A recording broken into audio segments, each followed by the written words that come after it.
Hello বন্ধুরা, তোমরা সবাই কেমন আছো? আজ আমি তোমাদের জন্য একদম একটা নতুন রেসিপি নিয়ে এলাম, সয়া চাপের রেসিপি। আমিও প্রথমবার ট্রাই করলাম, খেতে খুবই সুস্বাদু হয়েছিল। তো দেখো, এই ক্যানটি আমি অনলাইন থেকে কিনেছিলাম।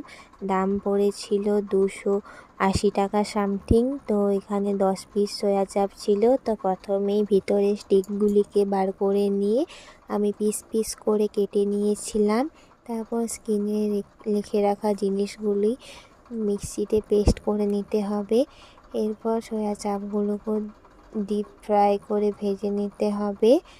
তো এরপর আমরা ম্যারিনেশন করব। তো দেখো, প্রথমে বাটার দিতে হবে, তারপর একটু চাট মশলা এবং দই দিয়ে ভালোভাবে মেখে নিতে হবে, যাতে সয়া চাপের ভিতরে মশলাগুলো ভালোভাবে ঢুকে।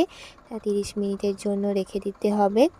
তারপর গরম তেলের মধ্যে গোটা গরম মশলা এবং সেই পেস্টটি দিয়ে ভালোভাবে নেড়ে চেড়ে নুন দিয়ে তারপরে গুঁড়ো মশলাগুলি দিতে হবে। তারপর আরও ভালো করে কষাতে হবে। তারপর দিতে হবে পেঁয়াজের বেরেস্তার পেস্ট।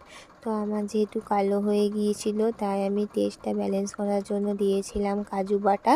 তারপর আরও কিছুক্ষণ কষিয়ে নিয়ে ম্যারিনেট সয়া চাপগুলোকে দিয়ে দিতে হবে এবং আমি কিছু পনির দিয়েছিলাম। তারপর গরম জল দিয়ে 10 থেকে 15 মিনিট ফুটিয়ে নিয়ে নামাবার আগে দিতে হবে কাসুরি মেথি এবং গরম মশলা। তো তোমরা অবশ্যই ট্রাই করো, খেতে পুরো মাংসর মতন লাগছিল। আর আমি এটার সাথে বানিয়েছিলাম নান। তো সেই ভিডিও যদি তোমরা চাও অবশ্যই জানাবে। তো আজ এইটুকুই, টাটা।